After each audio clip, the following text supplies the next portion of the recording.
dufite ibintu byinshi dukunda kubika, ni nabyo bitumye ndi hano, bigatuma tuba nka dump site, tuba nk'ikimoteri cya Satani. Mu gihe Mwuka Wera ashaka gusirikira muri twe akajya asanga harimo inkomyi. Nashaka gusobanura ibintu bijyanye n'imikorere y'imbaraga z'umwijima mu buzima mpereye ku bwanjye. Nagize intambara y'inzozi ku buryo burenze urugero, kugeza igihe nigeze kumara amezi 3 ntaryama, ndara mu cyumba cy'amasengesho nkakiraramo kugira ngo ndebe ko bidaca udasinzira. Biva muri ayo mezi 3 bimara umwaka, inzozi zihari, nkarota ndi kurya ibintu, nkabyuka nabyimbye inda, nkaruka, nkabwira uwo mu rugo ntariko ndabona sinzi umuntu warayangaburiye nijoro. Nge narose ndya kandi kugira ngo mve ko ari ibintu by'umwuka biza bikajya mu mubiri, nyine nararwaraga nyakurwara. Yego.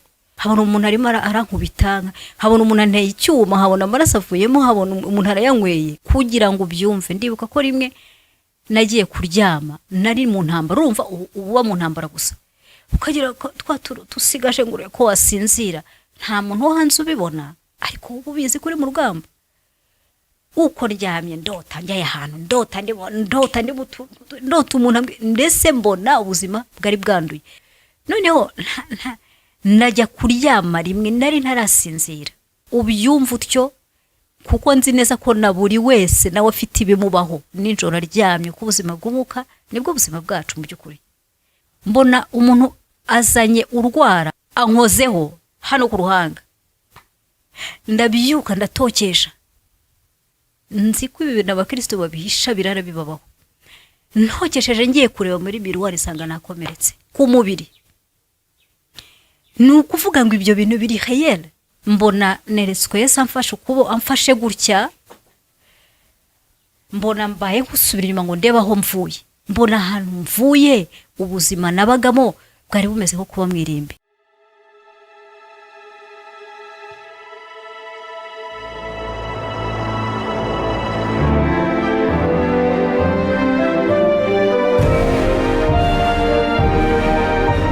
Umukora ahamagara, uwumva ijwi rye wese niyitabe.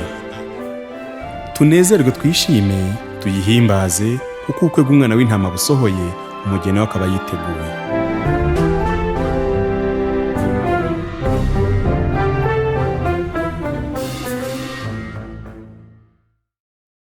Nitwageze Pamphile, ngeze umugisha ko bana na mushiki wacu nagira ngo tumwakire adusohoze tuze kugana tuziranye. Ni karibu. Imana umugisha. Hane Letitia Umuhoza, n'irindi zina ririho rya Kameya, izina rya nakoreshaga kera. Ndi umubyeyi ufite umutwaro umwe n'abana barenze umwe. Yego. Ndashima Imana rero kwifashije kubana namwe. Urabizi ko ari ibintu bisa n'ibyatugoye tumaze igihe tuvugana. Yego. Ariko Imana ifashije kuba ndi hano kuri uyu munsi, ndayishimiye kandi nituye ibyo tugiye gukora hano byose. Urakoze cyane, Imana igumugisha. Hanyuma nyemerera mbanze nsenge rero tuze kugwakanya tuganirire nkuko Umwuka Wera ari bukuyobore. Kuko hari igihe umuntu yibwira ati we ndi bubanze iki nkakurikizaho iki, ariko nzi neza ko Umwuka Wera yatuyoboye ibintu byose bigenda neza. Ni nayo mpamvu nsaba umuntu dukurikiye kugira ngo aka kanya nakaga profita senge. Hari igihe ubyuka mu gitondo ntusenge kubera wiruka, ariko buryo wowe wishyize mu byago. Nibutse abantu ko ubuzima bwacu n'Imana n'ubw'uwo munsi. Imana ntijya itubwira gutekereza ibyejo kuko atari ibyacu. Ibyejo byiganyira bejo, ibyacu n'iby'uyu munsi. Iyo ubyutse rero uwo munsi utasenze, ujye umenya ngo umeze nk'umuntu ugiye kuryama mu gishanga, nta supanete, nta kiringiti, nta rukuta ruri bukurinde, buri kiko cyo cyose cyakwataka isaha n'isaha. Hari abantu maze iminsi ntekereza bagira kwizera, ariko kutari ukwizera ahubwo ari ubusazi cyangwa ari ubupfu. Kavuga ngo ibintu byose ngo Imana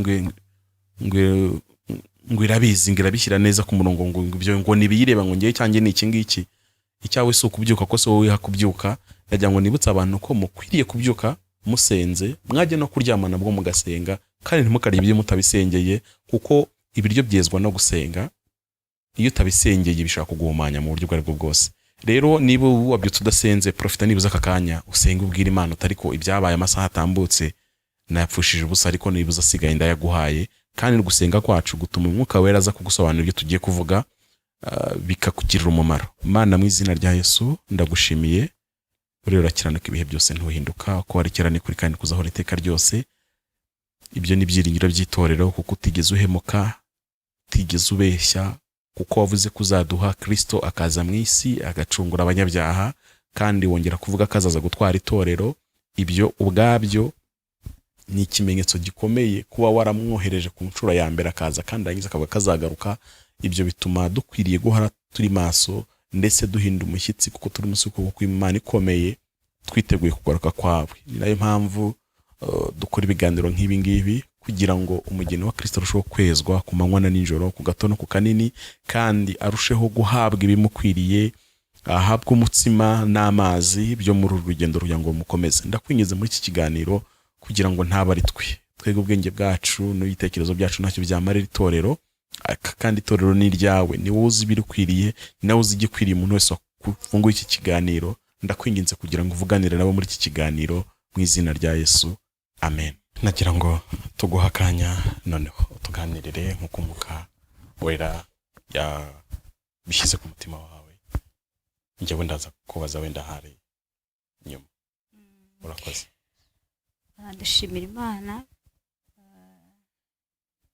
Nagira ngo maze nisegure ku muntu wese ubutumwa bushobora gukomeretsa, cyangwa se dufite ibintu byinshi dukunda kubika, ni nabyo bitumye ndi hano, bigatuma tuba nka dump site, tuba nk'ikimoteri cya Satani. Mu gihe Mwuka Wera ashaka gusirikira muri twe akajya asanga harimo inkomyi. Nagira ngo kandi nisegure kumva mvuze ibintu we yumva bimeze ari nk'atari ubupfura. Nibutsa abantu basoma Bibiliya n'abatayisoma yuko Bibiliya nicyo gitabo cyonyine kirimo kuri. Ntabwo kigeze gihisha isoni zakoze abana b'Imana, n'isoni zakoze Imana ntabwo cyazihishe. Nicyo gitabo cyavuze ukuntu habaye incest mu muryango wa Dawidi, kandi umwami Yesu yitirirwa cyaha cy'ubusambanyi, cyaha cy'ubwicanyi. Nicyo gitabo cyavuze ukuntu Imana yamaze gukiza abantu bakayivaho, ukuntu bayisuzuguye. Icyo gitabo cyavuze ukuntu Abisirayeli bahawe gakondo bakayamburwa kubera guhitamo utari Imana. Mu by'ukuri bayikojeje isoni. Bibiliya irimo gukorwa n'isoni. Na jano rero kubera ntago ari ubuhamya bwa kera, nubwo nabwo mbufite, ahubwo n'ubuhamya bushya cyane. Nashaka gusobanura ibintu bijyanye n'imikorere y'imbaraga z'umwijima mu buzima, mpereye ku bwanjye, ku buzima bwanjye, kugira ngo wumve agaciro. Abantu bajya batekereza ko ibintu by'umwuka ari ibintu by'abantu basenga, ariko kugira ngo wumve agaciro k'imikorere y'imbaraga z'umwuka, uzafata idolari uryitegereze, uzabonaho piramide. Kandi piramide ni ikimenyetso cy'ubutware bw'urupfu, kuko nizo zashyingurwagamo abami b'Abanyegiputa. Hanyuma nyuma y'iminsi runaka, ntafashe umutwe neza, hagasohokamo ikimasa kikagenda, ngira ngo kinjiraga hari muri pale, bakamenya ko umwami mushya agomba kwinjira. Ubwo yabaga ari esprit isohotse. Nyine usibye n'ibyo ngibyo n'Abanyarwanda barabizi nyine, kuki se bajyaga kubandwa bagatura ibitambo bakanywana. Bwari uburyo bwose bwo gukora za initiation, ariko ziri diabolique, kuko bo bari bataramenya Imana. Ibintu by'umwuka ni ibintu tubamo buri munsi. Urundi rugero naguha ni urugero rwa Isirayeli. Yakobo Imana ijya kumuha igihugu, abwira marayika w'Uwiteka ngo amuhe umugisha. Ntago marayika yamubwiye ngo uhaye umugisha, yaramubajije ngo witwa nde, kubera ko izina ritwara patrimoine spirituelle yose, ritwara icyo uzaba cyo. Ni nayo mpamvu Imana yo yidantifiya mu mazina yayo. Ni ukuvuga ko nawe iyo so aguhaye izina aguha izina risobanura icyo uzaba cyo. Mpamvu n'abanyarwanda rero bize kuvuga ngo so nta kwanga kwita nabi. Izina rero niryo Yakobo yahawe, Imana imuhindurira izina, imuhinduriye izina ni naryo ryaje kuba izina ry'igihugu cye. Niyo mpamvu rero ibintu byose ibintu turi mu buzima bwose ni umwuka.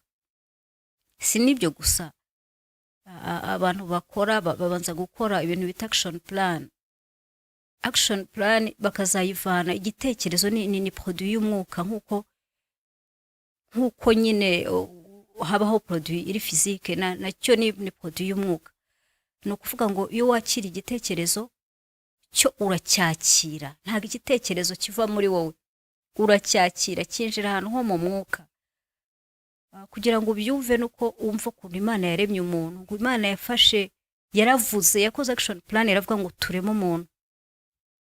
Imana kuvuga ngo tureme umuntu mu ishusho yacu, ifata itaka iraribumbabumba, kiba igice cya mbere.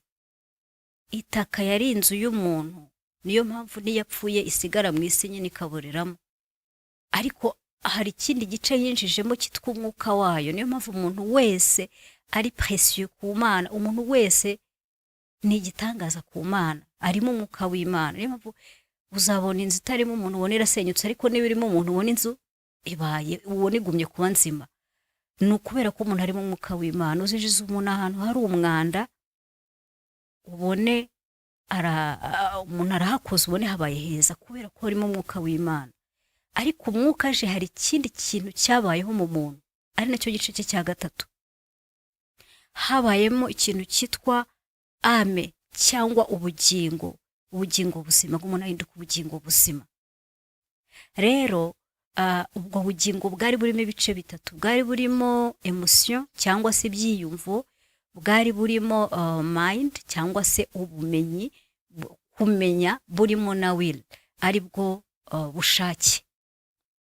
Icyo gice Imana yari igihaye autonomy kugira ngo gihitemo ibyo gishaka, gihitemo ibyo cyinjiza. Nk'uko rero umuntu yari yahawe cya gice cy'umwuka w'Imana, niwo wakira ibitekerezo byaba ibivuye ku Mana cyangwa ibivuye kwa Satani. Ibitekerezo turabyakira. Rero nayo mpamvu dusaba guhora twiyeza, duhore imbere y'Imana kugira ngo twakire ibitekerezo. Buri wese afite ubimuha. Ni nayo mpamvu umuntu wese atazigera yibeshya ko mu isi hari ukwigenga. Mu isi nta kwigenga guhari. Nubwo abantu bavuga ngo dufite ubwigenge, ariko wajya mu Bakolosayi, ijambo ry'Imana rivuga ko isi itegekwa n'ubwami bwo mu kirere, kingdom ya air. Niyo mpamvu byuka mu gitondo, waba udasenga ukabona bakohereje message y'ibintu uri bukore, ukabyuka udasenze, ukajya muri hari igihe cyawe bakagikoresha kugira ngo usaharinde uva muri iyi si utihannye. Nguko rero ukuntu umwuka akorera mu bintu byose.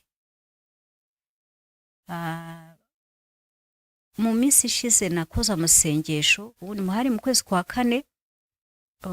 Nari nasenze gusa numva ashaka gusenga. Nari maze kwizihiza Pasika twe twizihiza Passover, tureba igihe iba yarateguriwe, kuko Abisirayeli bo barayibara.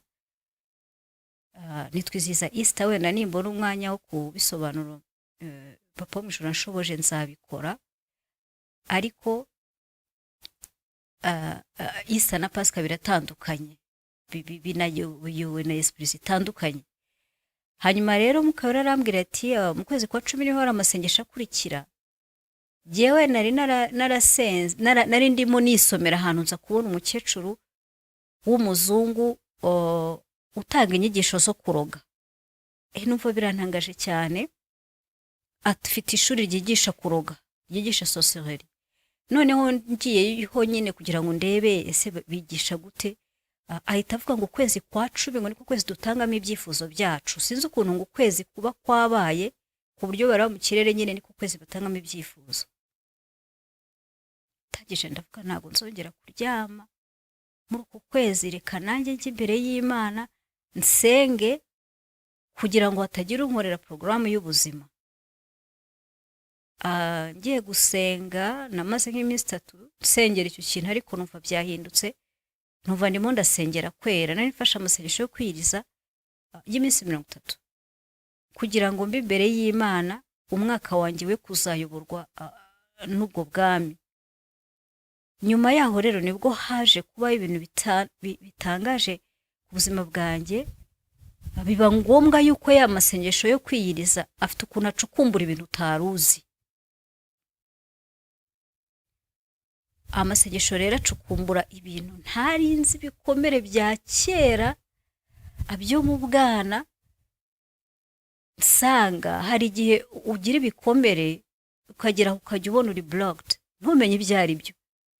Kumbe Satani we araza agakora icyo bita gufungura porte muri wowe kugira ngo ajye abona ahantu yinjira akugire nk'ikimoteri. Bituma niyo ukijijwe n'uko tuvuga ngo uwakijijwe ngo uwakiriye Yesu nk'umwami n'umukiza aba ari icyaremwe gishya, ariko bya bintu uhabwa mu maraso nk'uko ababyeyi baguha nyine ibindi bintu baguha DNA n'ibindi mu maraso, nibyo biraza. Uwo ni wo bari wowe. Nayo mpamvu iyo ufite identité y'Abanyarwanda umuntu wese nakure azahita ntazabura gukubita agatima nko ku kintu cyabaye mu Rwanda azi. Uwo nyine bari identité yawe niyo ababyeyi baguhaye bariyo. Kugira ngo ubyumve uzajya kureba Daniel asenga yatuye ibyaha by'umuryango we, ibyaha by'ubwoko bwe, kandi ntago byari ibye. Tubona ko Imana yari yaramushimye kuko yari yaritwaye neza. Kugira ngo ubyumve neza wajya muri Gilgal, histoire ya Gilgal. Imana yabwiye Yosuwa gukata Abayisiraheli. Amaze kubakata uwo munsi Imana ivuga ijambo ngo uyu munsi, mwandika ngo uyu munsi Abayisiraheli bakuweho igisuzuguro cyo mu Egiputa.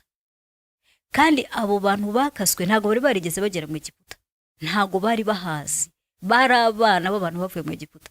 Ni ukuvuga ngo igisuzuguro ababyeyi bari bafite baraje bakibatransmetaho mu maraso. Ni nako rero tuza twebwe tuvutse ukavukana bya bintu by'ababyeyi. Igihe utabyiyejeje bimera nka abantu b'abahinzi nibo bajyaga ngo basirika inkoko, wajya kugenda gutya yakwiruka ugakandagira umugozi izi kwigiye. Natwe rero bimera nka buto yo muri twebwe Satani akandaho. Icyo ugiye gukora cyose agakandaho, ukajya ukabona umuntu arashayiniza yo kubona ukabona arazimye, nkuko inkono yajya kubiro ukabona arazimye. Niko abigenza ukabona ukagiyoberwa umuntu icyo ari cyo. Wenda nimugereza kwitegeza mu bantu bose muzi muraza kugenda mubibona, ubona umuntu ukabona arazamutse arahwamye. Aba rero ari bya bintu byo muri we Satani akoresha. Niba mwibuka isengesho Yesu yavuze, nako ni declaration yaravuze ngo nzi ko umwami w'iyisaza ngo ariko nta cyamfiteho. Yesu yarari guhamya ko mu maraso ye muri bye byose nta kintu cya Satani kirimo. Ntago ariko rero bimeze ku bana b'abantu. Twebwe ngo twaracumuye ntitwashyikira ubwiza bw'Imana, tuba dufite ibyo bintu byatubayeho. Inkuru yanjye rero nifuza kugusangiza, nifuza kwizagufasha. Abantu tubika ibintu tukagera bajya bava umuntu ashinjagira ashira n'ijambo ry'Abanyarwanda, ugasanga ubaho utejejwe ariko ujya gusenga, ugasanga ugendera mu byo bita beliefs ni ibintu wizera nabyo bibika muri esprit. Ame yawe irabyakira ikabyemera ikabibika muri esprit ku buryo bigomeza kugufata. Niko kurya ngo umuntu yarakijijwe ariko aracyatukana kubera ko yabyirukiye ahantu batukana. Utaha babyirukiye ntabyo wabuzi.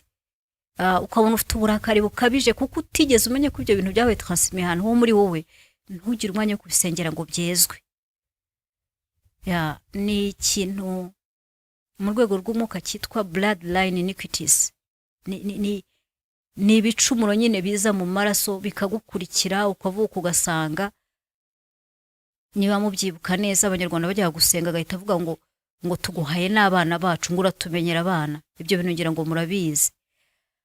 burya babaga batanze generasiyo yose izakurikiraho, ukabona nubwo wakizwa hari entities, hari ibinyabubasha byo mu bwami bw'umwijima biguba bivuga biti twebwe dushinzwe uyu muryango, ntago bazarenga aha, twategetse ko bazajya bacuruza mu isoko kandi bazatungwa n'agataro, ntago dushaka ko barenga aha. Abantu bakora delivrance barabizi, bajya gusengera umuntu ajya gukorera diplome ukabona ararwaye, ajya gukora diplome ukabona ararwaye, ajya gukora diplome bati ntago uzaharenga, twashinze ko abantu bacu twebwe batagomba kugira diplome. Ni ibintu bimeze gutyo twagiye duhabwa mu maraso ntitubimenye, kandi uko uvutse bagukorera multiple initiation, barakwinisiya we ntubimenye.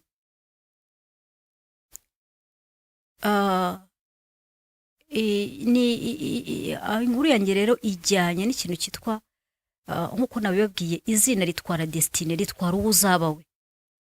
Ni ukuvuga ngo iyo umuntu aguhinduriye izina aba aguhindurira destiny, nuko destiny z'abana nyinshi zibwa mu rwego nk'urwo papa washobora kukwita izina rya sogokuruza wawe, burya riba rikaringa esprit ye. Ni nko kumubwira ati vayo gumye ubeho muri uyu mwana, burya rero icyo ubwabi bw'umwijima bukora bwo buhita bufata identity yawe wavukanye ukayifungira ahantu, ukakurura imfungwa, abantu babona ugenda ariko mu by'ukuri esprit kwanima atari ya yindi Imana yaguhaye original. Iyo ababyeyi batayisirinze n'amaraso ya Yesu, ntabwo ushobora kuyibwa kandi ntuzabimenye. Niyo mpamvu ndatanga urugero rwo muri Bibiliya. Bibiliya yajyaga ivuga ko umwuka wari muri Yohana ari umwuka wa Eliya, kuko Imana rero yabisitatiwe. Kandi koko Eliya Jezabeli yari yavuze ngo azamwica, ariko ntago ari we wamwishe, ariko kuko ari umugore rero yavuze ko azamwica, na Yohana yaje kwicwa kubera umugore. Ni ibintu uramutse ufunguye amaso ushobora kubona. Twe ntago tubimenya, kandi kutabimenye bituma ubwabi bw'umwijima buhora budufiteho access, budufiteho ibyanzu, kubera ko ntago twe tumenya ibyo bintu ibyo ari byo. Ubwo rero reka nilistre icyo kintu gutya, kuko abantu barimo ni abantu nubaha kandi nkunda. Kuba tubyiruka tukaba twese tutarakira ubwami bw'ijuru mu rwego rumwe, ntago bivuga ko umuntu wese adafite agaciro. So hari umuntu rero wari ufite destiny, ababyeyi bakora ikosa ryo kugihindura. Urabona niba ufashe umwana, abana babiri mu rugo, uwo mwuka mwita izina rya sekuru ukagwita irya sekuruza, ni ukuvuga ngo uba warangije gukira ikintu cyitwa conflict mu rugo.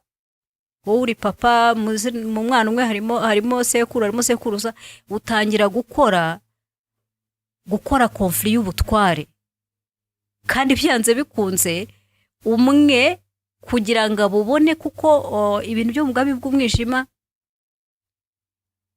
ntago bo batinya kwica. Urumva esprit baguhaye ni bimwe bya bindi, sinzi n'ibintu by'abasimu mubizi, nako ngira ngo abantu bose barabizi.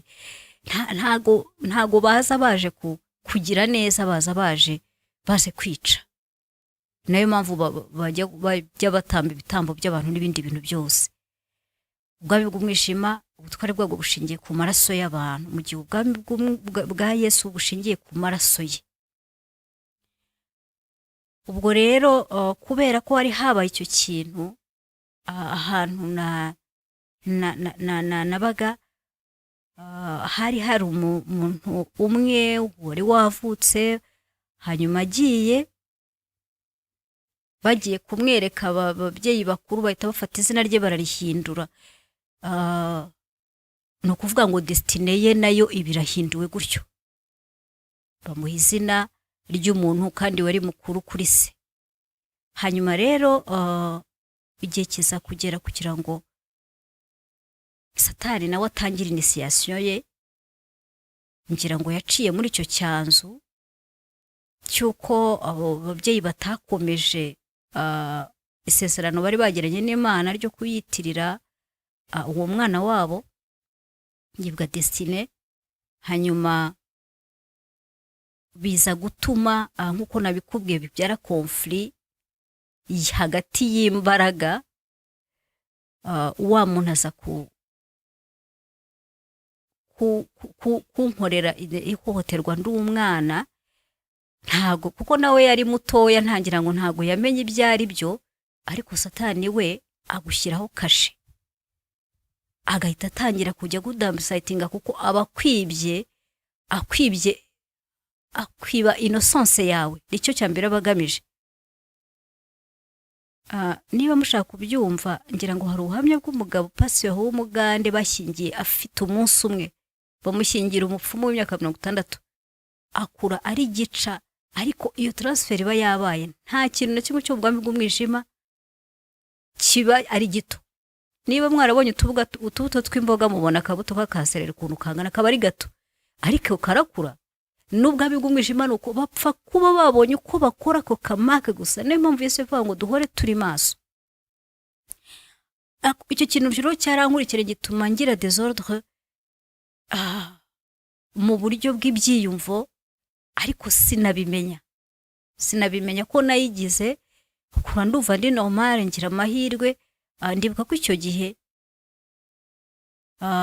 habayeho guhanwa n'ababyeyi, ariko ntibamenya ko bagomba gusenga ngo bafunge icyo cyanzu.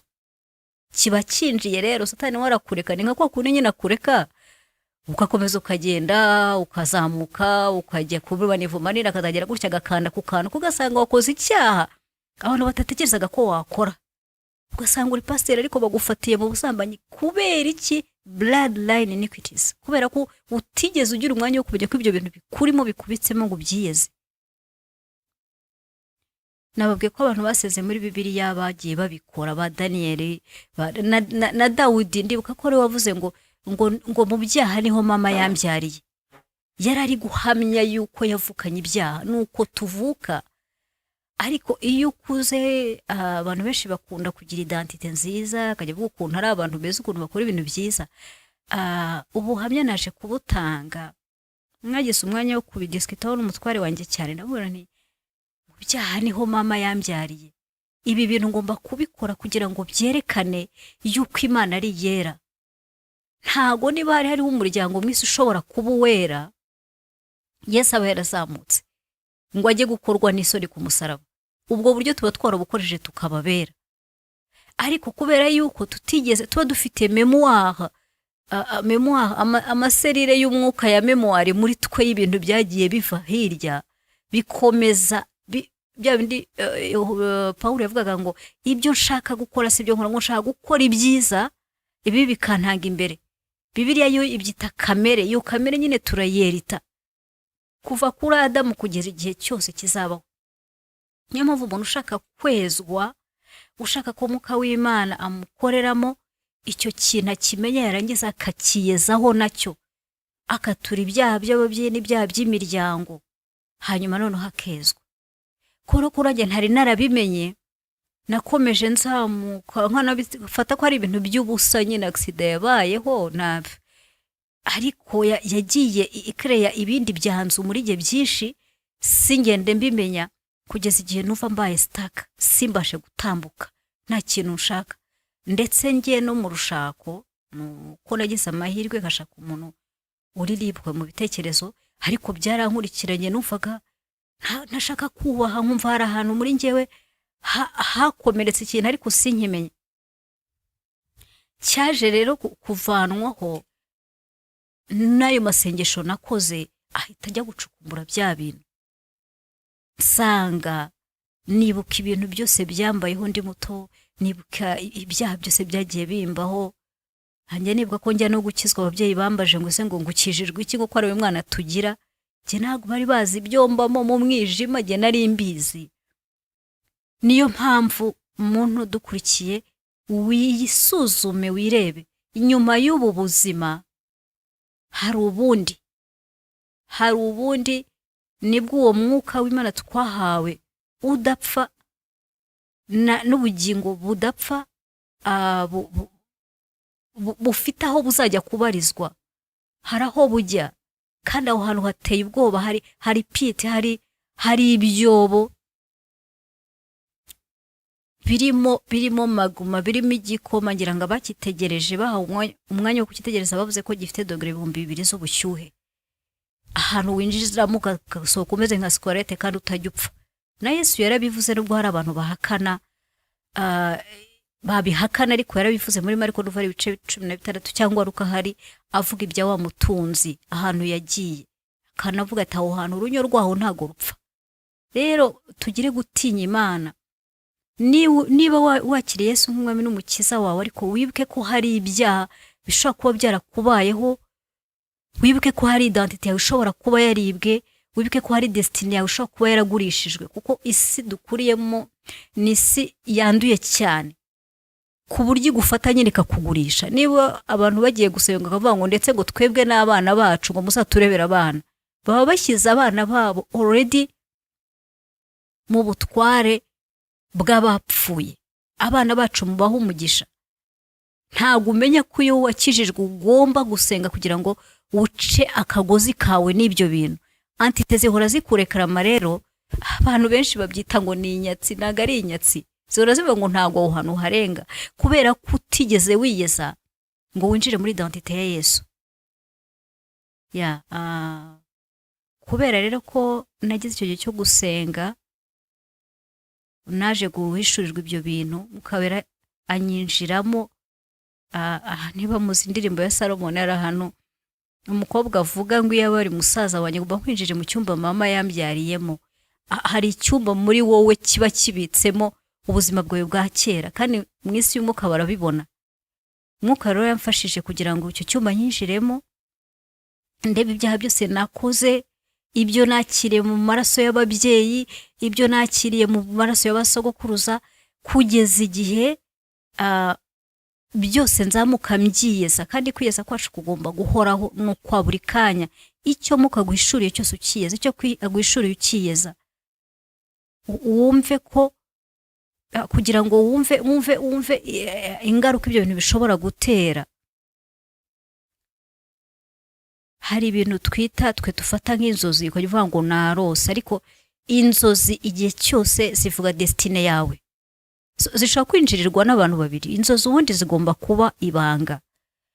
Iyo zitabaye ibanga rero ukazivuga, kuko umwana w'Imana ni so uba uri kukubwira, wagombye kubisengera ukazisiringa n'amaraso ya Yesu. Ntuzisige nk'icyumba gifunguye, kuko iyo zivuze cyangwa ugasigara icyumba gifunguye abandi barazinjirira. Inzozi rero destiny, ikintu wagize ntawe uzavuga ngo ni ikintu niriwe muhoya, kuko hari ibindi byinshi wawiremo ntubirote. Ikintu cyose kiza mu nzozi zawe kiba kiririye kuri destiny yawe. Noneho iyo Satani abonye hari ahantu atabasha kudekoda, akoresha abakozi be kugira ngo baguhe izindi nzozi zipfuye, bakomeze kukwanduza. Noneho wowe inzozi zose zifate nka hari imikino cyangwa ari ibintu, ko ibintu bibi bikubaho, kuki uba wabyakiriye. Bibuza ibintu by'Imana gukorwa mu gihe yikubwira iti mwana wanjye ndashaka kubiki. Inzozi zo hahita hazamwe ibindi bintu. Naho rero muri urwo rwego, muri cya cyumba cyacu kibanga cy'ibintu tutatuye, twumva gusa ko twavuze ngo twakire Yesu umwami n'umukiza, ibyo byaha ntago ari byo byanditse mu mategeko. Ibyo byaha birimo aho ni ibyaha nyine byo mu maraso by'imiryango. Ushaka kumenya uko wasenga iryo sengesho, wajya kureba uko Daniel yasenze. Noneho ibyo byaha Satani abyinjiriramo, niyo iba porte d'entrée muri bakajya guteza ibintu mu nzozi. Ngira ngo hari bamwe babizi ukuntu abantu bajya bagira gutya, akarota tuvuge umugabo we ntahari, akarota umugabo we ahari, nagabari we. Ni imyuka yiyambika iyo shusho kugira ngo umuntu ayaccepte. Kandi mu bakristo birimo, akagira gutya akarota akabona umwana we barimo baramubaga, akagira ngo ni bisanzwe. Umuntu yatanze urugero rw'uko n'uwo mugabo nababwiye ukuntu yashagiye gushaka umukobwa, umugeni we agapfa, akamupfira mu biganza, kuko ntago yarigeze yiyezaho ibyo bintu nyina yamukoreye ari umwana. Hanyuma umukobwa ajya gupfa, arota hari umukecuru uri kumwirukankana nijoro. Ariruka ijoro ryose, ageze harananirwa aricara. Yicaye umukecuru aramusanga, aramukubita hano aramukubita, araje kumukubita, umukobwa arabyuka. Umunsi ukurikiye hararwara, bari bafite ubukwe ku munsi ukurikiyeho, arwaye akajya abwira umugabo we ngo ahantu wa muntu yamukubise haramurya, apfa atyo, yapfuye ageze kwa muganga. No kugira ngo mbumvishe kugira ngo mbumvishe uburyo ki ubuzima bwawe bwo mu mwuka nibwo bw'imanifesta nyine mu nzozi bwinjirirwa kubera ibyo bikomere, kubera izo memoire, kubera ibyo byanzu Satani aba yaraciye muri wowe, kubera ibintu wakiriye by'ababyeyi ntubyihane. Nanjye rero byagiye bimbaho mu buryo butandukanye, hanyuma ariko Mwuka Wera aza kuntabaranyigisha uko basenga kugira ngo bafunge ibyo byanzu, bakabifungisha amaraso ya Yesu, ariko igihe cyose utiyejeje birakomeza. Bahora bashaka akantu, ise yaciye he, nyine yaciye he, naho haba ibintu bya psychos ukajya wumva ngo bari abantu ngo bapfa ngo bagejeje imyaka ngo ntago bajya bayirenza. Society ikabyakira gutya ikabimenyera, ariko biba ari ibintu komande zabyo zitangirwa mu isi y'umwuka. Nagira ngo rero nshima Imana ko yafashije kwinjira aho hantu muri icyo cyumba, ikafasha gufunga iyo atake yari yambayeho n'ibyayikurikiye byose n'ibyanzu yafunguye, ikamfasha kwiyeza, kandi n'ubu ndacyakomeza kwiyeza, no kumva ko identite y'umuntu yinjirirwa mu rwego rwe rwose ikurikiye kuri utwo tuntu yuririraho twebwe tuba tutazi. Ngicyo kintu nashaka kugusangiza uyu munsi. Ntago nijiye mu madetayi manini kuko nzi neza ko buri wese afite ubuzima bw'umuryango we yabayemo n'ibyo bakoraga n'ibyo babayemo, agira nk'ibanga akabigumana ahantu mu mutima, kandi akwiye kubyatura no kubyezwa kugira ngo Umwuka w'Imana abone uko yinjiza identite nshya muri wowe. Ndumva ari cyo nshaka kubasangiza mbere. Wenda nari nakubwiye ngo ndibuze kukubaza nyuma. Impamvu wabonye natuje ujye ukurikira ibiganiro nkora, ntabwo normally ibintu uri kuvuga ni philosophy ndende ku buryo isaba ko umuntu atuza noneho akabona icyo yikuramo.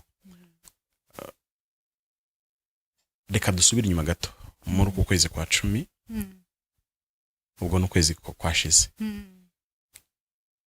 Wahishuriwe iki? Wari urigiye mu masengesho iminsi 30, ariko watubwiye ngo nkimara gukora iminsi 3 ibintu byarahindutse. Hahindutse iki? Byagiye he? Sinzi wenda niba wenda impamvu wabitsinze ari uko byinjira mu buzima bwawe, kandi wenda ndashaka kutubwira simbizi, ariko kandi n'uburyo watubwiyemo bisa nkaho hari ibintu, hari si y'umwijima mwabanye imyaka y'ubuzima bwawe, ndetse kugeza ugusa nk'uyibohotseho muri kwezi kwa 10 aribwo umenye urufunguzo. Kandi umuntu dukurikiye, impamvu ntangije ijambo philosophy nuko nyine ibintu twigishije proprement ni philosophy, kandi uziko ntago philosophy ari isomo rigizwe n'abantu bose, nta nubwo ryumvwa n'abantu bose, hari n'abantu baryumva gutyo turivuga ko batazi icyo ari cyo. Nkaba nifuza ko ese dushaka kwinjira muri details, nkagenda nkakubwira nk'iki kintu wakivuze gita kizimiza, ariko byasaba umuntu nyine uri high level, kandi dukurikiwe n'ibyiciro byose, hari abize, aratarize, hari abumva igifaransa, aratacyumva, abatumva neza n'ikinyarwanda, gutyo ku buryo dushaka kudetailinga ibyo bintu. Ariko by'umwihariko turahera kuri icyo kintu. Hari ibiganiro wumvishe by'abarozi, wumva ko mu kwezi kwa 10 bafite ibintu bidasanzwe bakora, bigutera gusenga uvuga ngo imigambi ya Shetani ipangwa mu kwezi kwa 10 itegura umwaka utaha. Nibwira ko ari cyo kintu cyari kiguteye gusenga, uvuga uti ubwo nujya gupanga wese asange hazitiye, ndi kwizamu. Asange uri kwizamu. Hanyuma ugiye kwizama, ahubwo urenga izamu ujya hirya y'izamu. Cyama ahantu hirya wagiye weretswe byagenze gute? Sinzi ko ndibona uko bisobanura, ntago ndumuhanga gusobanura ibintu cyane, kereka iyo nandika ngo njya mu madetail, ariko kuvuga arigiye numva bimvuna, ariko kwandika ko ndandika. Mu by'ukuri namaze iminsi 3 nanabona sinye ko ibyo bintu byahungabanyije isi y'umwijima, ko rugambira hose amasengesho ameza atyo, hari amasengesho abari ibanga, ariko Imana ikazayahishurira nk'umuntu akayakora, ntago byizana. Mu minsi 3 nari nsenga mbwira Imana nti untandukanye n'ubutware bw'umwijima ubwo ari bwo bwose. Wumvaga mbese wifite ubwo ko hari abarozi byanze byemba bari gupangira ubuzima bwanjye, kuko numvishe ko ari yo gahunda yabo. ntago byari ibyo kuko nsanzwe mbizi ko ubuzima bwacu ah, hari aho bupangirwa. yego Niyo mpamvu Yobu ibyamubayeho byabaje gupangirwa mu ijuru. Rero nagira ngo ahubwo jyewe ne gupangirwa mu buryo bubiri ngo mbeho pangirwe n'Imana na Satani agupangira. Yes, numvaga nshaka ko Imana Impangira gusa. inyomora. Nk'ubwo hari inzozi nagiraga nkabona ziranduye, nkabyuka ajya hari uburyo nize bwo kuzizimya. Byatangiye ari intambara, ariko nza kubona ko imbaraga z'umwijima zishaka kwinjirira byanze bikunze. yego Mbona yuko iyo nzigize mbyuka nacitse intege.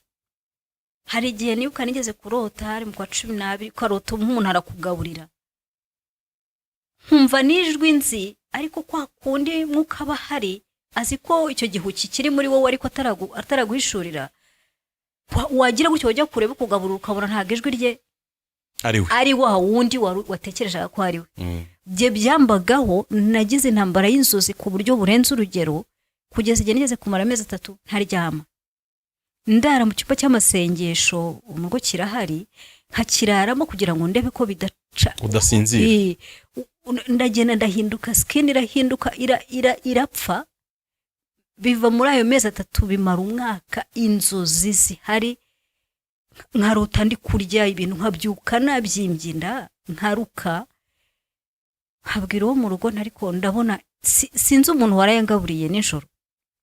Nge narose ndya kandi kugira ngo mve ko ari ibintu by'umubiri nako biza by'umwuka biza bikajya mu mubiri, nyine nararwaraga nyakurwara. yego Akamfasha gusenga, ariko nkumva ntago mbasha aho hantu kwahagarika.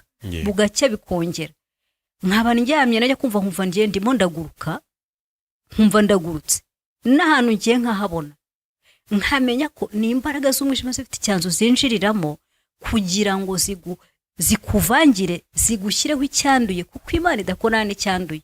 Nuvuga ngo igihe cyose udafashe ubutware, niyo mpamvu abantu benshi bazarimbuka. Niyo mpamvu abamarayika ngo bafunzwe ngo ntago bakoresheje ubutware ngo barinde iki ubuturo bwabo. Nanjye rero nageze aho ndavuga nti none ntago ibi bishoboka. Habwira Imana nti genda bizi ko ijambo ry'Imana ritubwira ko hari ibyo tutumva, hari n'abagabanya ubutware, ariko genda umuyobozi w'ubu ndi umurinzi w'ubu bwami ndi bwo. Nuvuga ngo buriya wowe uri isi, Imana yakuremeye agace k'isi kugira ngo ukagendera kuri isi, ngo ibyo ushaka bikorwe mu isi uko bikorwa mu ijuru, mbere muri iyi si wowe urimo. Ndavuga rugendo ubuyobozi w'ubu bwami bwa mwuka, ntago nshobora kwemera kwandura.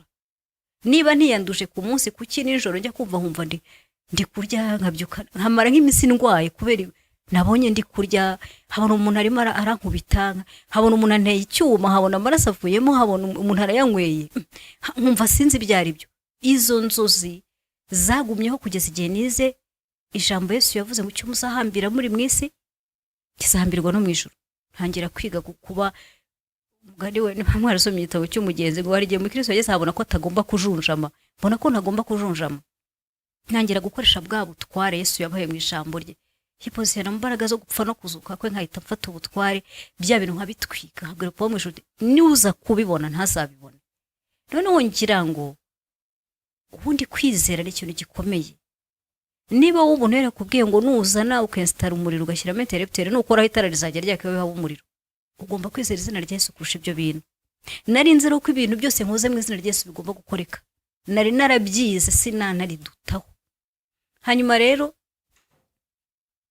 uko nubwo nabihagarikaga nasaga n'uhagarika ibyarangiye, hagaza ibindi bishya. Ntibirangire nka harota umuntu arandebye arambwiye ngo mfungira inkweto, nkabona umuntu rwose nigeze nko guhura nawe ahantu nko mu kazi, ndimo ndamufungira inkweto. Bisobanura ngo hari ahantu buri hubadutoni mu rwego rw'ubugaragu. Ndavuga ibi bintu bituruka kuki?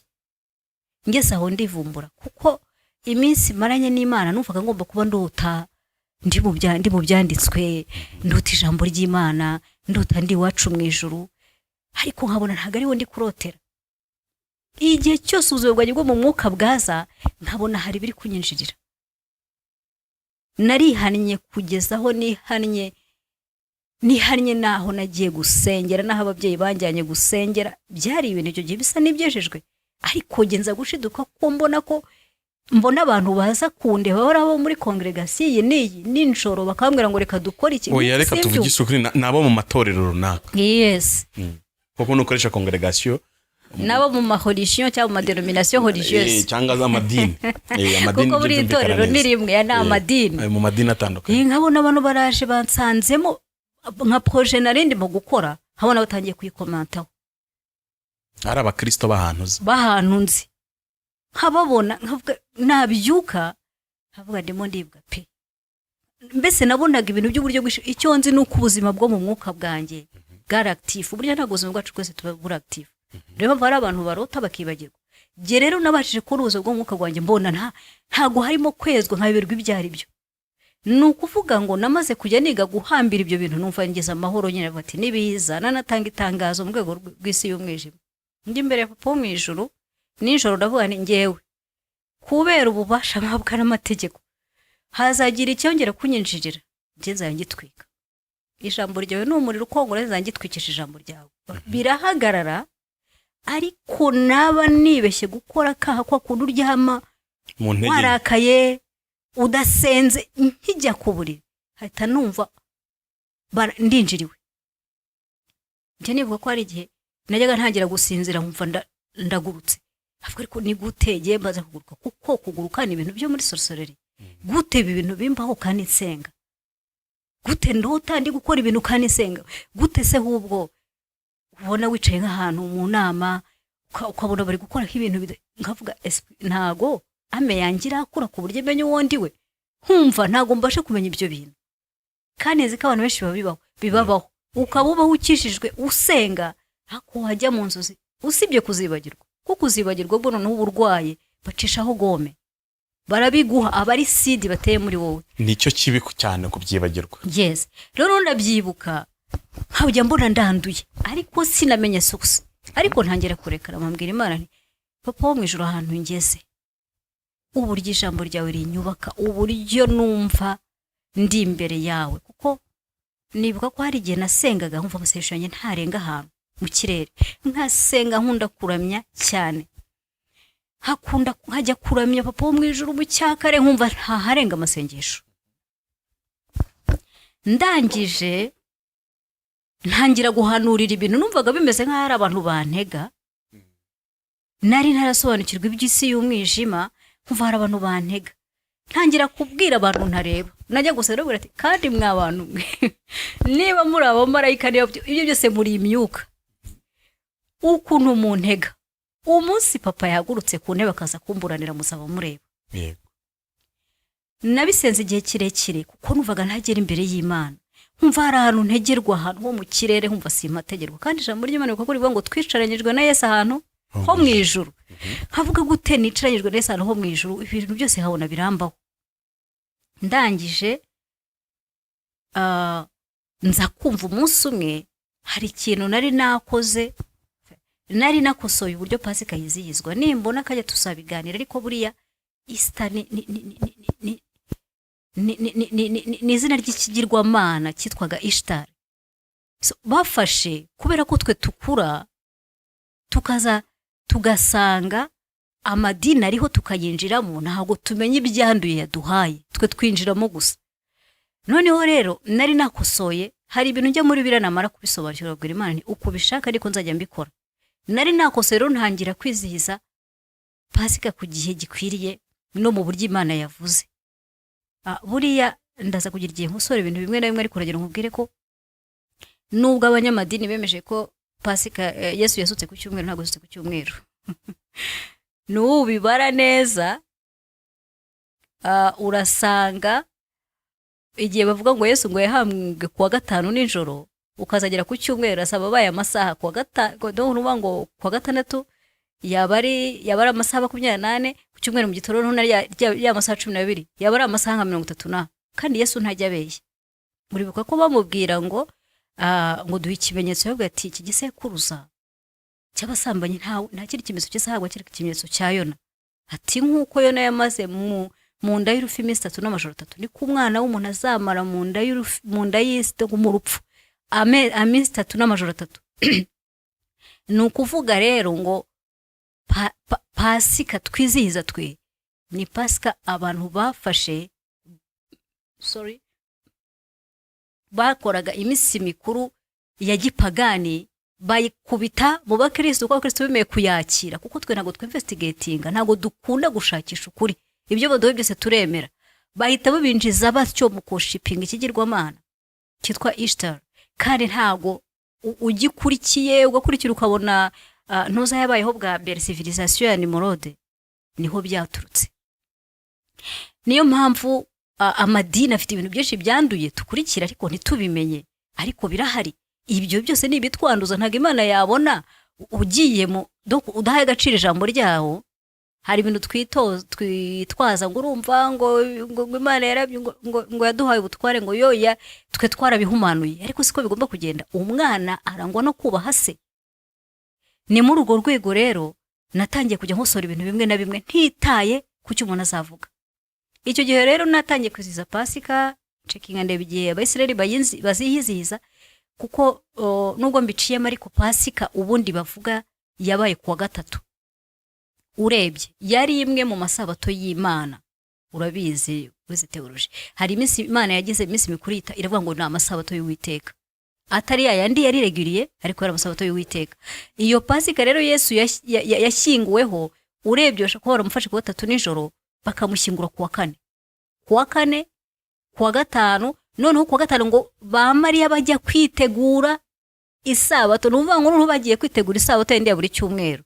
Noneho isabato ayimaramo Yesu azuka ku isabato nimugoroba. Nibwo amasaha 72 yabaga ashize.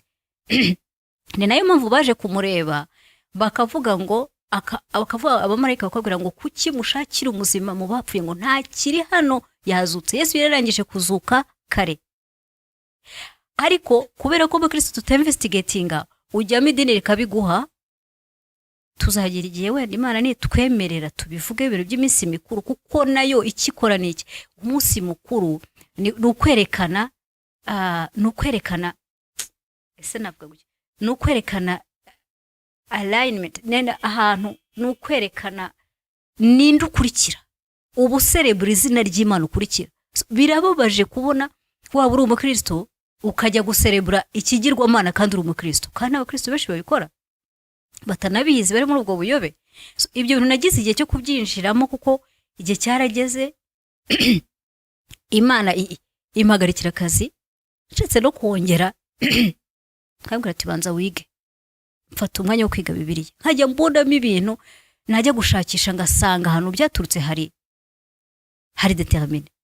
Reka ngo urugero kandi icyo kintu cyose ukora kibyara bya bintu byitwa guhumana. Ngira ngo urabizi ko ibyaha bitandukanye bitabyara guhumana n'uvuga ngo biraguhumanya. Nk'ubu ngubu urugero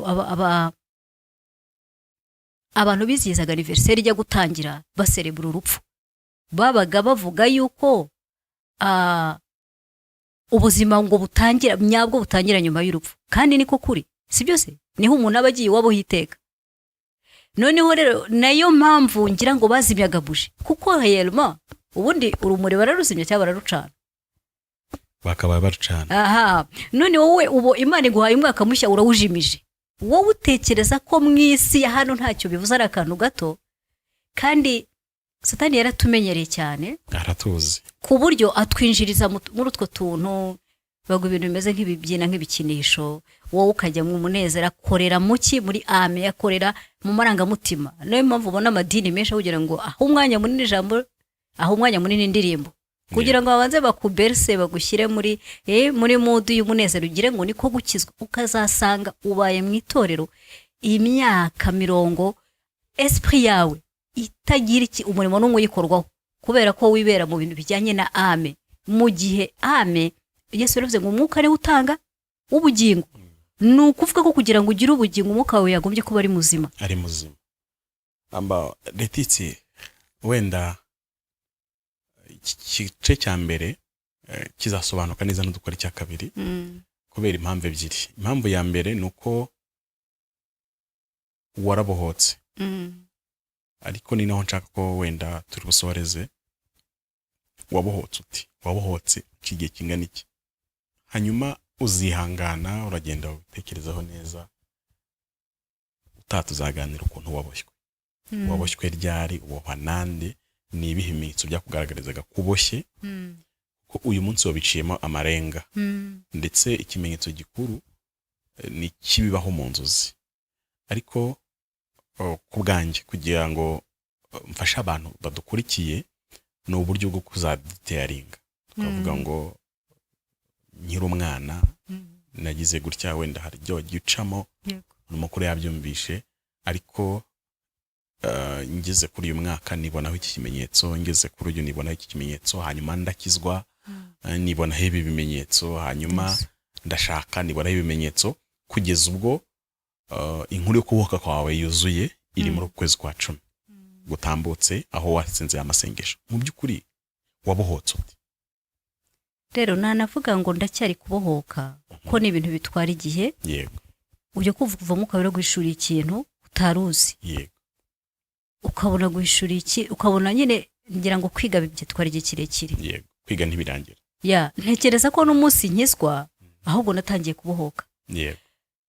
Ariko ndibuka ko wenda tuzagiye cyo kubiganiraho, ntago ari cyo cyari cyanzanye. Numvise nyine ngomba ko nabikubwa, numvaga ari nko kujya ku musaraba, kuko ubundi ntago nkunda ibintu nyine biri populaire cyane, ariko byabaye ngombwa ko nabwiye wo mu rugo nti niba tutemera kujya ku mugaragaro Yesu yagiriyeho iki, turaba tuvuga ko Imana atari umunyakuri.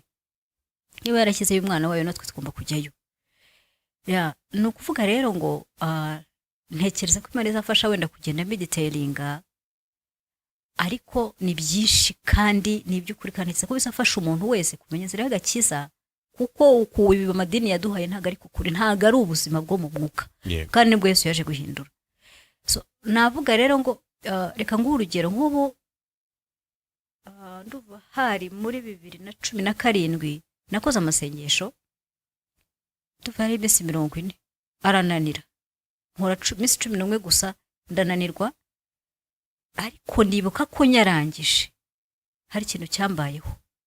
Burya hari ijambo ry'Imana rivuga ntubibone, rivuga ngo kugeza igihe muri mwebwe ngo hazabera muri umuri. Burya iby'ijambo ry'Imana rivuga biba ari ukuri. Iyo ugiye gukizwa muri ho barimo mwijima. Narabohotse nsubira inyuma nitegereza iwacu ahantu navuye. Ngiye mpabyirukira nabonaga ari ahantu heza cyane, hari wonderful, hahora umunezero. Ariko ndibuka ko ariho byambayeho, mbona neretswe Yesu amfashe ukubo, amfashe gutya, mbona mbaye gusubira inyuma ngo ndeba aho mvuye. Mbona ahantu mvuye ubuzima nabagamo bwari bumeze nko kuba mwirimbi. Siko bimeze? Uribuka Yeremiya ndi weretswe amagufa. Ezekiel, sorry. Merci. Ezekiel rero nuvuga ngo yerekwa ry'amagufa, bahari abantu bari hariko bafite sécheresse yo mu mwuka. Niyo mpamvu Yesu yavuga ngo mworeka abapfuye bajye guhamba bapfuba, kandi ari kuvuga abantu tubona bagenda. Sécheresse yo mu mwuka ni rwo rupfu rwacu. Aho hantu Yesu atuvana ni mu rupfu akatuzana mu buzima. Icyo gihe narahindukiye ndebye ubuzima nabayemo ndikanga.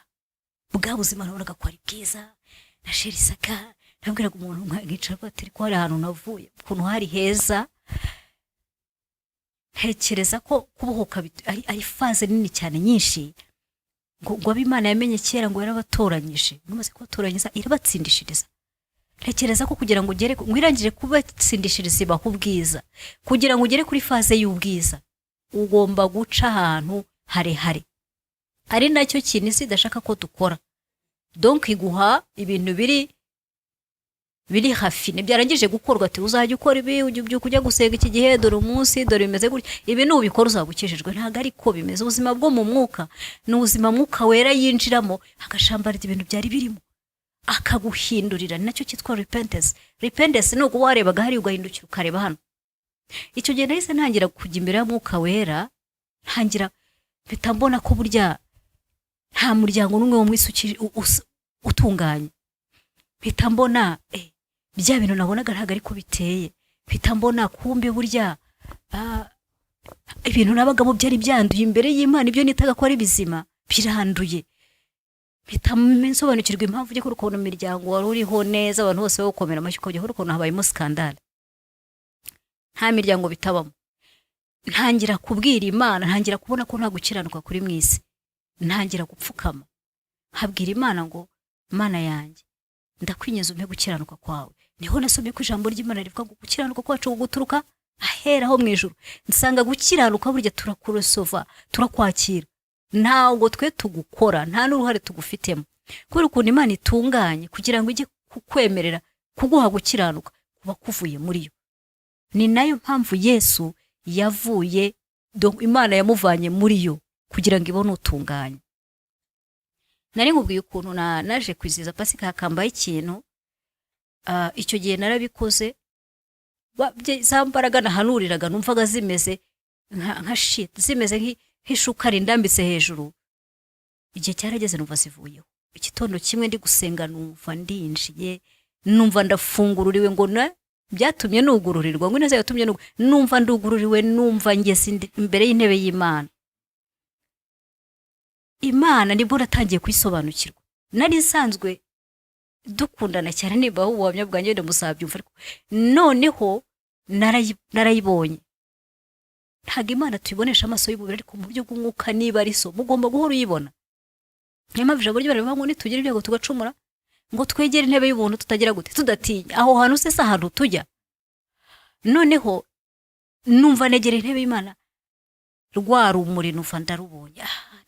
Papa burya ese rwa rumuri ni kirusobanura? Mbona muri rwa rumuri urumuri rukikije intebe yayo.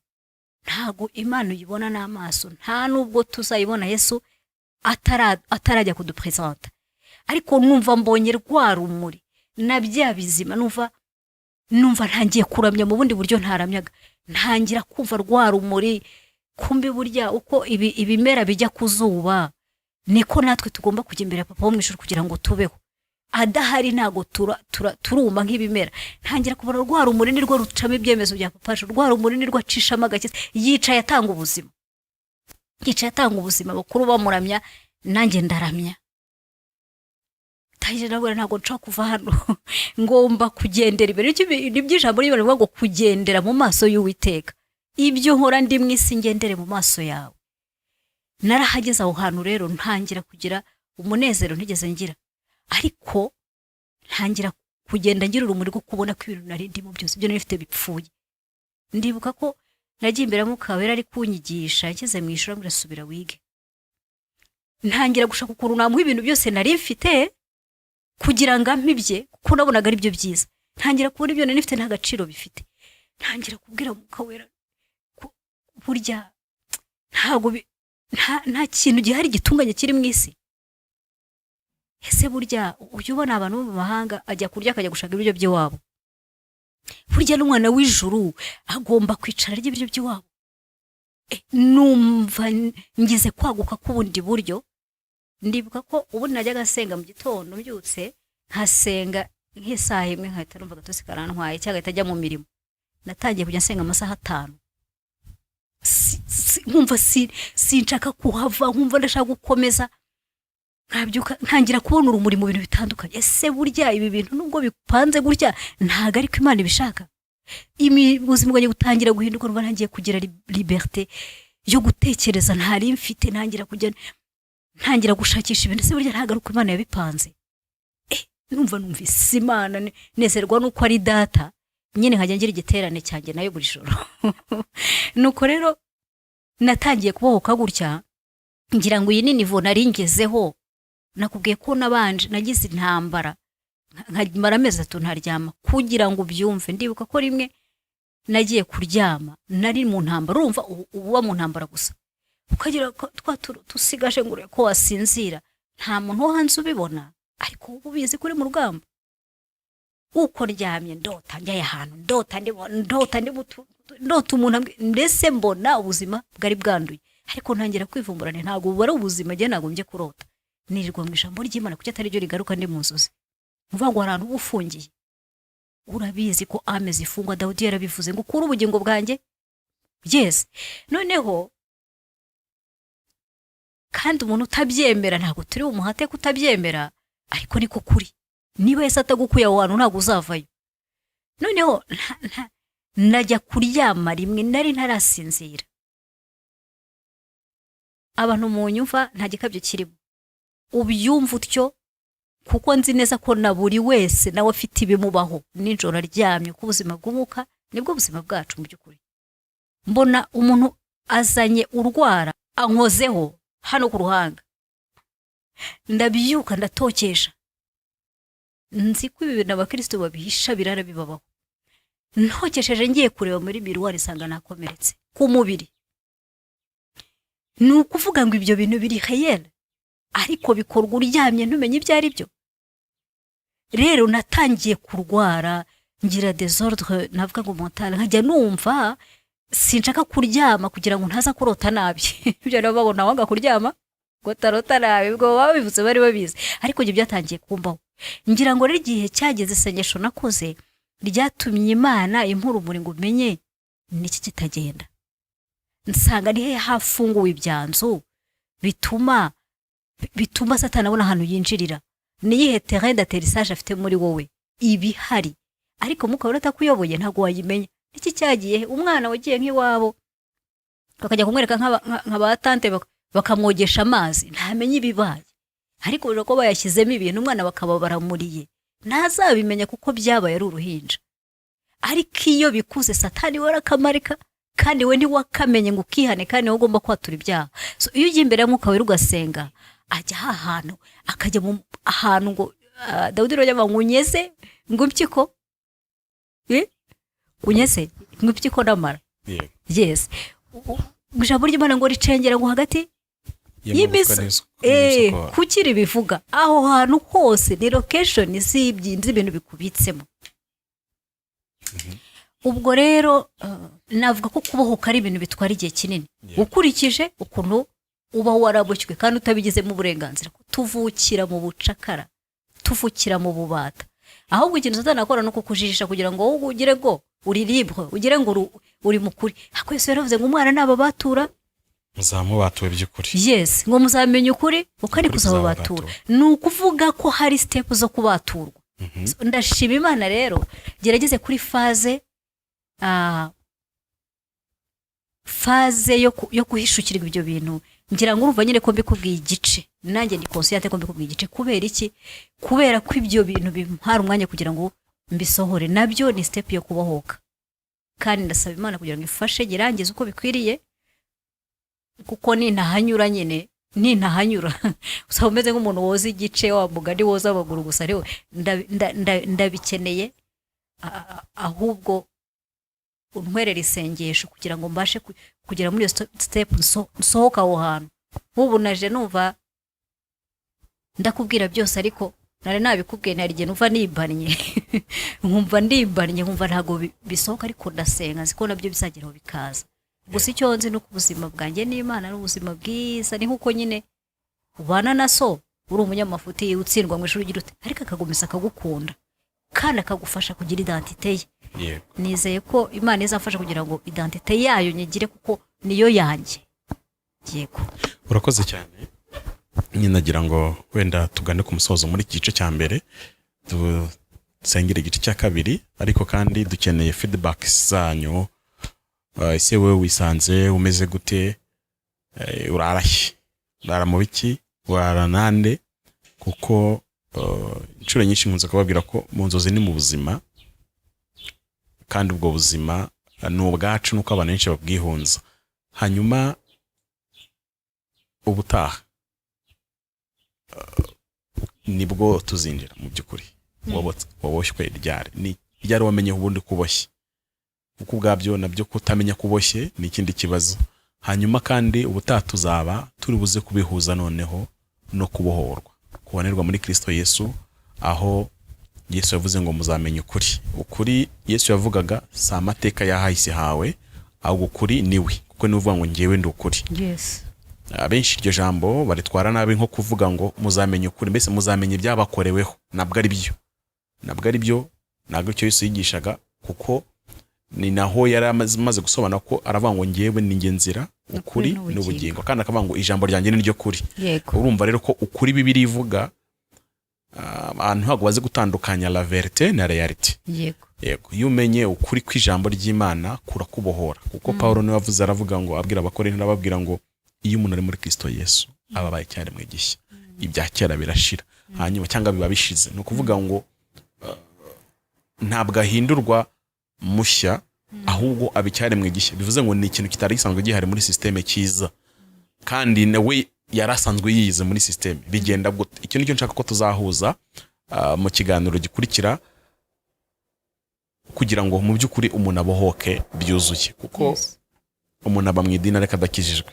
Nkunze kubivuga kenshi, biriya ni nkuvuga ngo umuntu aba mu idini adakijijwe, ikimenyetso cya mbere cy'uko utakijijwe nuko utabohotse, ni uko ukiri imbohe wisangaho ibintu byose by'iwanyu mu gisekuru. Ni ikimenyetso nyine cy'uko ukiri iwanyu, ntabwo uri icyaremwe gishya. Kandi amarangamutima yacu tubeshya kenshi, ku buryo anatubeshya ko dufite umwuka wera nta n'uwo dufite. Urakoze cyane. Nagira ngo dusoza nkundire, nubwo bimeze bityo, hari ibyumba Imana ibitarafungura muri twe, nk'uko no kujya mu ijuru nabyo iyo umuntu apfuye atahita ajyayo, ariko hari ahantu ajya hagenewe abera, ariko ntabwo ahita ajya mu ijuru nubwo ari ahantu ho mu ijuru. Rero Imana ibikora step by step, irabizi ko itakubohora umunsi umwe. Iyo ukijijwe wakira umwuka, Imana ngo iguha umutima mushya. Umutima mushya uvuga ngo iguha esprit nshya, ariko bitwara ame yawe imbaraga no ngo itangire kwiga. Ikora iki? Ikore nk'uko wari wasutse ibintu mu gikombe no bikuremo byose ucyoze. Ame yo kwezwa kwayo bitwara igihe. Ni nayo mpamvu ubugingo ngo bucumura nibwo buzarimbuka. Nayo mpamvu ubugingo aribwo burimbuka. Ntabwo ari igitangaza yuko ubugingo bugenda bufunguka buhoro buhoro. Niko Imana yabigennye. Nayo mpamvu nduva ari Paulo wavuze ngo nizere ko ngo ndeze mu gifaransa ngo j'espère que vous prospérez à tous égards. Ngo uko mugenda navuga ngo ni nk'uko mugenda mutera imbere, ni nka kuvuga ngo mu nzego ku mubiri, ku bugingo no ku mwuka. Ni nka cya kindi cyo mu Kinyarwanda bavuga ngo turajijuka buhoro buhoro. Yes. No kuvuga rero bifite step bitewe n'ahantu Imana igucisha no gushaka kugira. Ni bisanzwe, essentiel nuko we wumvira ukajya winjira mu Imana iguhaye. Nubwo bimeze gutyo rero, ndabizi neza ko Imana ibana nanjye, kandi Imana inkunda. Buriya iyo umuntu arangije uwa mbere agira ngo ararangije, ariko haba hari amashuri menshi cyane yo kwiga imbere ye. ni nacyo kikubwira yuko buryo uri mu nzira ijya mu ijuru, nuko buri munsi hari ikintu wungukaho ku buzima. Ntabwo byagutaha ugiye kubona ukabona muri we hari ahandi hantu hari ikintu gipfuritse utazi icyo ari cyo, ariko umwuka wera utuyobora akagufasha kugikuramo kugira ngo ukomeze kwezwa, ngo uva mu bwiza ujya mu bundi. Hari ikintu rero kumeze gutyo, nta ijambo ry'Imana ritwita abera. Kwera tubarwaho ntago ari ukwacu, no ku Mwami wacu Yesu Kristo. Ni nayo mpamvu iyo tumaze kwezwa, guhabwa kwera kwa Yesu, Imana itabike tubaraho gukiranirwa. Nivuga ngo nabera banjye, nuko kwere bikonsidera ari ku Mwami Yesu. So uko niko kwacu rero. Ibindi Yesu agenda bitunganya. Murankundira rero, nubwo bimeze gutyo, nkiri mu rugamba rwo kwezwa, niho Paulo yavuze ngo ngo ndatekereza ko ntaragushyikira, ngo simvuze ko kwezwa nagushyikiriye. Nawe yarakiri mu rugamba. Turi mu rugamba rwo kwezwa, kandi turizera ko mu izina rya Yesu Kristo tuzabigeraho rwose. Ariko hari ikintu ubwami bw'ijuru bwantumye gukosora, nshaka gukosora, bicishije buri kiganiro kiragakeregeshwa. Hari ibintu dukwiye gukosora, nashakaga gusobanura bijyanye n'ijambo, ngira ngo ijambo riri mu Baroma. Hari abantu baherutse kuryumva, benshi baba konfi, ryavuzweho n'abapasiteri bakomeye bo muri iki gihugu. Ijambo rivuga ngo Yesu ngo ntawe niwe nzira no kuri n'ubugingo, ngo ntawe ujya kwa Data ntamujyanye. Ngira ngo ni ibintu byaciye kuri social media cyane, ariko birababaza kubona nyine turi abana bo mu bwami bwa Data, turi abana ba Data, kabone nubwo tutarakura kugera ku rugero rwa Yesu, ariko tugomba kuba tuzi uwo dusenga uwo ari we. So hari abantu benshi babisobanuye, sinivuga amazina yabo, benshi barabavuze kuri social media bavuga harimo umwe mu bashumba wavuze ati ntabwo nanjye mbisobanukiwe neza, ariko niba ahubwira ibyo kuboha ukaba utari ubyumva niko nyine utakuva ukuntu umuntu yagira diplome akaba atazi gusobanura ijambo rya sebuja, reka mwite sebuja kuko kuba so byo ni ibindi bindi. Nagira ngo rero mfashe abantu baba barumvise ibyo bintu byose, kuko ibyo bintu bituma itorero rigaragara nkaho ritazi ibyo ririmo, kandi ijambo ry'Imana risobanutse.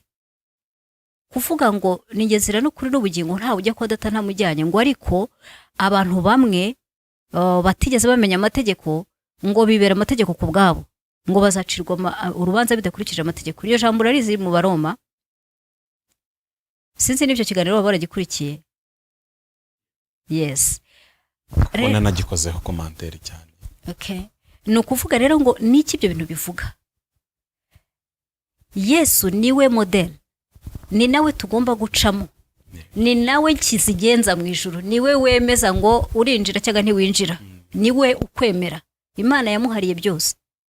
No kuvuga rero ngo abantu batigeze bamenya amategeko ntabwo byinjira mu mateka no mu mategeko y'abantu.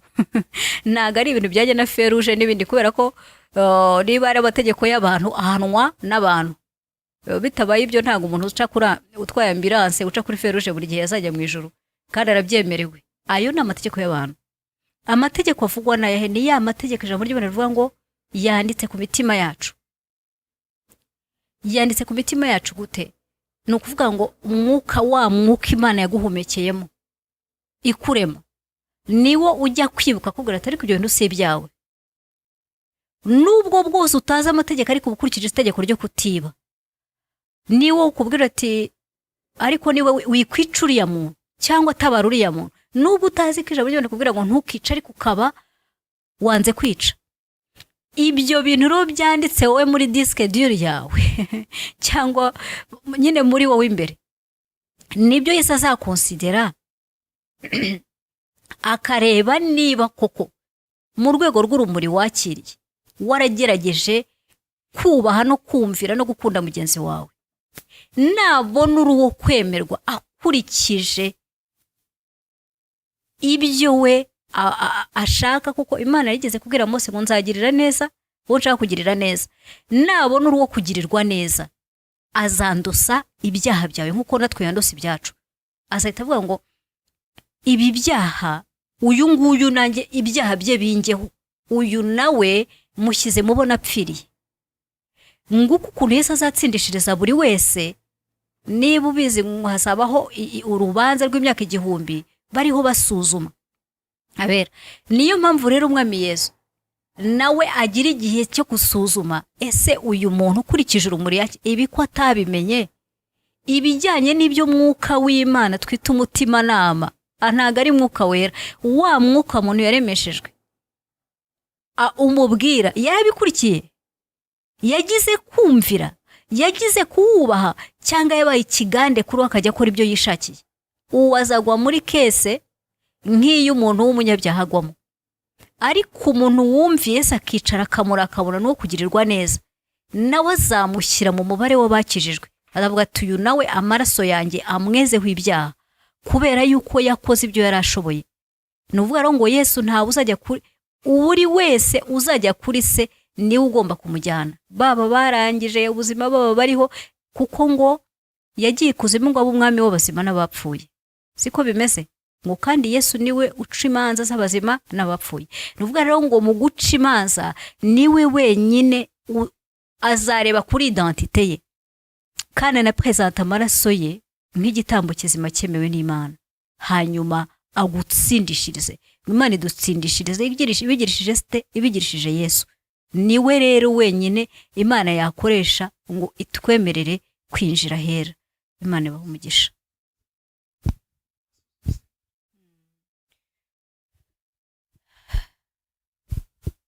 Data wera uri mu ijuru, izina ryawe ni iryera, ijambo ryawe ni iryera, umwuka wawe wera ni uwera, aho utuye ni ahera, kugira ngo twemererwe kuhinjira uducisha mu gihe cyo kwezwa no kwemera kuba abawe no guhindukira tugahuva mu byo twahozemo tukinjira mu kwera kwawe. Papa wo mu ijuru, tugushimiye aka kanya waduhaye ngo tuganire, tugushimiye kugira neza kwawe, tugushimiye ko wadukundiye, tugushimiye kandi urugero rutumye tugeraho. Ni wowe watumye umuntu amenya agakiza akuze, si uko uba wirengagiza ibyo yari arimo kera, ahubwo ni ukubera yuko uzi neza ko agakiza ari processus tugomba gukurikiza, tukagenda twiga kumvira ngo kugeza ubwo Kristo remerwa muri twe rwose. Ndagushimira kuri kutuganisha aho hantu, kandi ndagushimira ko waduhaye kwera kwawe, kandi ndagushimira ko uri umunyakuri, gukiranirwa kwacu kwerekana gukiranuka kwawe. Tubiguhereye icyubahiro.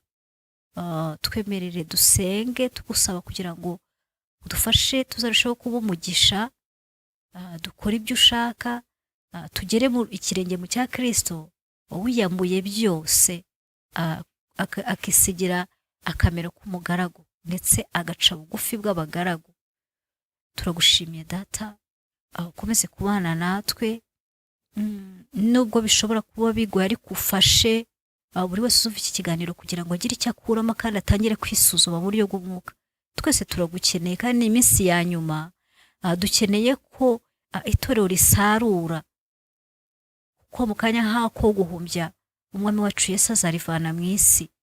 Turagushimiye papa, kuzabyuva kandi ukabikora, kandi ukaduha ububyutse turimo dusaba. Tubisabye mu izina rya Yesu Kristo umwami wacu.